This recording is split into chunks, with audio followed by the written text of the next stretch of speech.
Assalamualaikum warahmatullahi wabarakatuh. Jumpa lagi dengan saya Gusti Pati.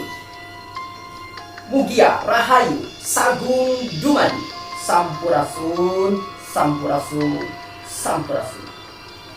Petilasan Pajajaran kali ini akan membahas tentang siapakah sesungguhnya Nyai Pohaci ataupun Dewi Pohaci yang disebut-sebut sebagai Dewi Kesuburan ataupun Dewi Kemakmuran atau Dewi Pelindung.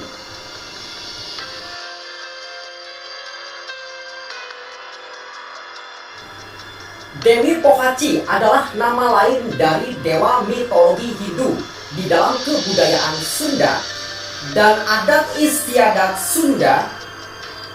Dalam konteks spiritual Sunda, Pohaci adalah proyeksi dari dewa pelindung dalam kehidupan masyarakat suku Sunda zaman dahulu kala. Dewi Pohaci ataupun Nyai Pohaci atau Sang Hyang Asri yang biasa disebut dalam bahasa Sunda. Sedangkan ada beberapa nama di beberapa daerah seperti Jawa, Bali ataupun Bugis. Di daerah Jawa dan Bali, Nyai Pohaci disebut sebagai Dewi Sri. Sedangkan di daerah Bugis, Nyai Pohaci disebut dengan Sang Hyang Seri.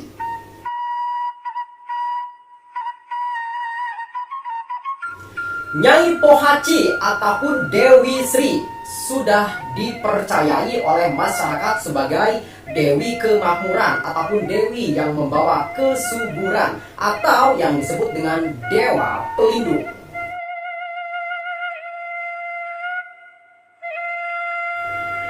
Kepercayaan ini sudah berlangsung bahkan sebelum adanya agama Hindu dan sebelum adanya agama Islam. Lalu siapakah sebetulnya Nyai Pohaci yang termasyhur ini? Nyai Pohaci ataupun Dewi Sri tidak dilahirkan oleh siapapun. Dia berasal dari sebuah telur, yang dimana telur itu adalah tetesan air mata dari seekor naga. Naga ini adalah dewa, yaitu Dewa Anta, yang hidup di bumi pada saat itu. Zaman dahulu kala dikisahkan Dewa Guru ingin membuat sebuah istana di Kayangan. Lalu kemudian Dewa Guru mengharuskan dan mewajibkan semua dewa-dewanya ikut bergotong royong membangun istana. Namun Dewa Naga Anta tidak bisa ikut serta dalam pembangunan istana ini. Kenapa bisa begitu? Karena dia tidak mempunyai tangan, sehingga dia tidak bisa ikut bergotong royong membangun istana di Kayangan. Batara Narada adalah wakil dari Dewa Guru. Batara Narada pada saat itu murka kepada Naga Anta karena dia tidak bisa mengikuti pembuatan istana. Akhirnya Batara Narada mencaci maki kepada Naga Anta. Lalu kemudian Naga Anta merasa bersalah dan dia pun menangis terseduh-seduh. Dan keluarlah air mata dari Naga Anta yang berubah menjadi butiran-butiran telur naga.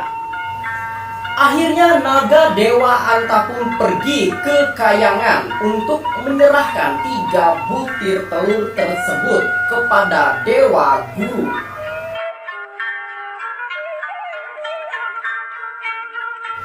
Dewa Naga Anta yang mengulung 3 butir telur di dalam mulutnya, lalu kemudian pergi ke atas Kayangan. Namun di dalam perjalanannya, Dewa Anta diserang oleh seekor burung rajawali.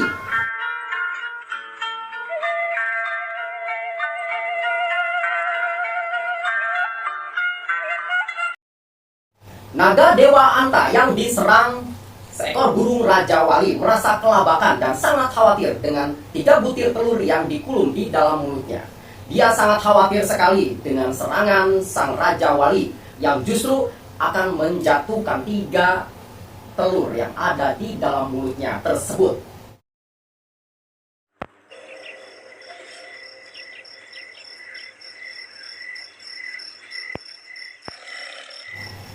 Burung Raja Wali yang sengaja menyerang naga Dewa Anta karena Burung Raja Wali menganggap bahwa Dewa Naga Anta sombong sekali, tidak mau berbicara saat sang Raja Wali bertanya.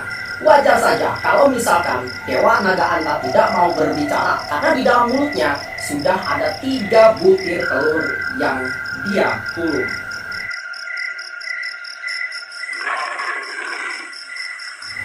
Sehingga naga Dewa Anta tidak bisa berbicara sama sekali. Serangan demi serangan yang dilancarkan oleh seekor burung Garuda tersebut membuat Dewa Naga Anta merasa kelabakan dan tak mampu lagi menghadapi serangan dari burung Garuda tersebut. Sehingga pada akhirnya telur yang ada di dalam mulut Dewa Naga Anta pun terjatuh ke tanah sebanyak 2 butir.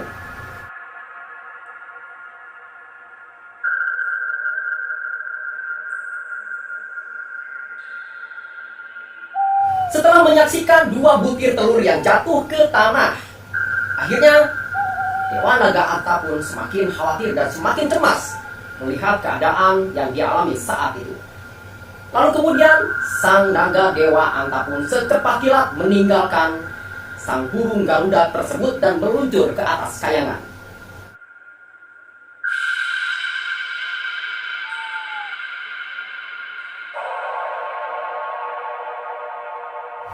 Sesampainya di kayangan, Dewa Naga Anta segera menemui sang Dewa Guru dan akan menyerahkan 1 butir telur yang masih tersisa di dalam mulutnya tersebut. Akhirnya sang Dewa Guru pun menyambut hangat kedatangan Dewa Naga Anta. Saat Dewa Naga Anta menyerahkan telur tersebut kepada Dewa Guru, Dewa Guru terlihat terpana melihat telur tersebut karena telur itu nampak seperti kilauan batu mustika. Akhirnya Dewa Guru pun memerintahkan kepada Dewa Naga Anta untuk mengerami telur tersebut.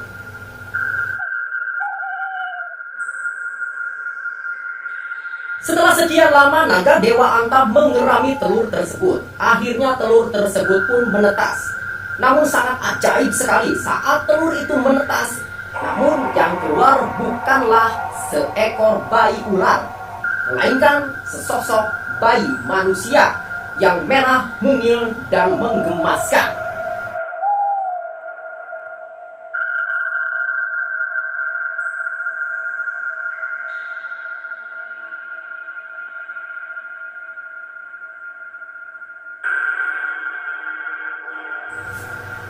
Akhirnya naga Dewa Anta pun menyerahkan bayi tersebut kepada Dewa Guru dan permaisurinya.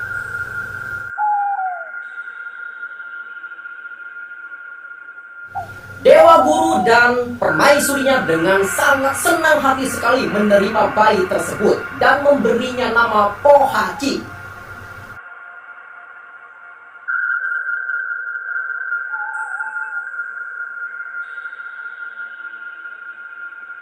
Waktu pun terus berlalu, akhirnya Nyai Pohaci tumbuh menjadi gadis yang sangat cantik jelita.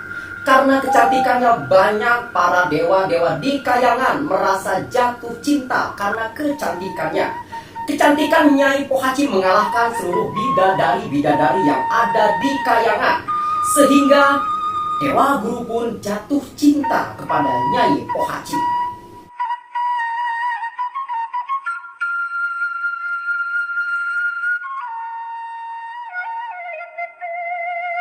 Kecantikan Nyai Pohaci membuat Dewa Guru benar-benar jatuh cinta kepada Nyai Pohaci.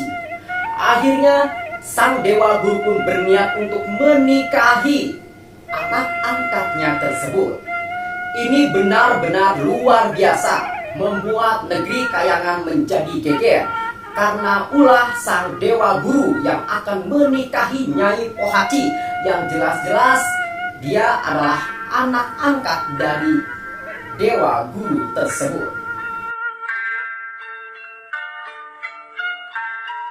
Melihat kondisi saat itu, semua dewa-dewa berkumpul dan mengatur siasat bagaimana caranya Dewa Guru tidak menikahi Nyai Pohaci. Semua dewa yang ada di kayangan akhirnya membuat keputusan. Ini adalah keputusan yang sangat-sangat luar biasa. Dewa-dewa yang ada di Kayangan membuat keputusan harus meracuni Nyai Pohaci agar tidak dinikahi oleh sang dewa guru. Akhirnya dewa-dewa yang ada di Kayangan mengumpulkan racun-racun yang sangat berbisa untuk meracuni Nyai Pohaci hingga tewas. Akhirnya Nyai Pohaci yang cantik jelita, berwajah lembut, bersikap lembut, dan tutur katanya membuat semua orang jatuh cinta kepadanya. Kecantikan Nyai Pohaci seakan-akan menjadi bumerang buat dirinya sendiri. Nyai Pohaci yang begitu cantik, tulus, dan sangat baik hati itu seolah-olah mencerminkan bahwa Nyai Pohaci adalah seseorang yang sangat suci. Kini gadis suci itu telah tewas karena diracuni oleh para dewa-dewa.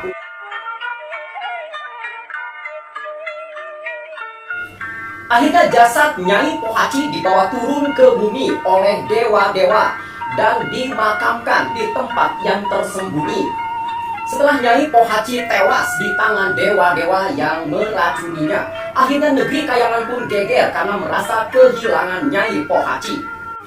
Setelah kepergian Nyai Pohaci dari Kayangan yang diracuni oleh para dewa, akhirnya ada salah satu dewa yang mengunjungi makam Nyai Pohaci.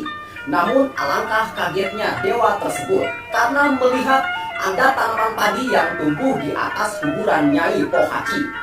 Selain padi, ada tumbuh tanaman-tanaman yang lain seperti kelapa, bambu, dan ubi-ubian.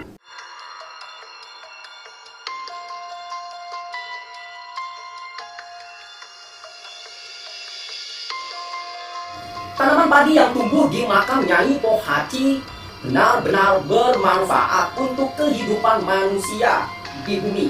Sejak saat itu sampai dengan hari ini, manusia mengkonsumsi nasi yang berasal dari padi. Padi yang awalnya tumbuh di makam Nyai Pohaci.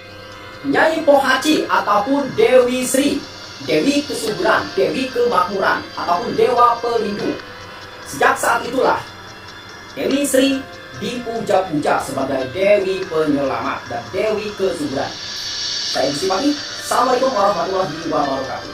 Mugia Rahayu Sagung Dumadi, Sampurasun, Sampurasun, Sampurasun.